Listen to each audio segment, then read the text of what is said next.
అదే విధంగా విద్యా విధానంలోనే సంస్కరణలు రావాలి, రిఫార్మ్స్ రావాలని చెప్పి సోనం వాంగ్చుక్ గారు నిరాహార దీక్ష కూర్చుంటే ఒక్క మీడియా సంస్థ చూపెట్టదు, ఒక్క మీడియా ఓడు రాడు.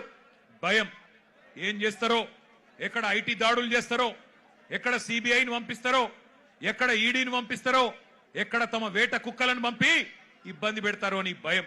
మీడియా రాలే. కానీ ఏం చేసింది జెన్జీ, యంగ్ జనరేషన్ ఏం చేసింది? ఏ మీడియా గిడియా జాంతానై, మా సోషల్ మీడియా ఉంది సాలు అని చెప్పి ఇవాళ దేశం మొత్తాన్ని కదిలిచ్చింది. అందుకే అంటా ఉన్న మోడీ గారు, మీరు పెట్టుకోకూడనలతో పెట్టుకున్నారు. ఎవరితోనైతే పెట్టుకోవద్దో వాళ్ళతోనే పెట్టుకున్నావు. నువ్వు కొరివితో తలగొక్కున్నావు.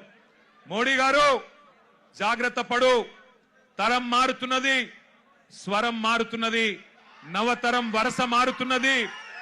రాజ్యమా ఉలిక్కి పడు, గుర్తుపెట్టుకో, జాగ్రత్తగా ఉండు.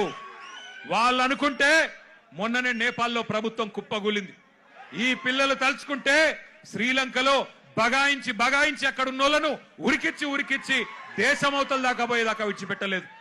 కాబట్టి ఎవరితో పెట్టుకోవద్దో మోడీ గారు, వాళ్ళతోనే పెట్టుకున్నావు. వాళ్ళ అహం మీద కొట్టినవి ఇయ్యాల.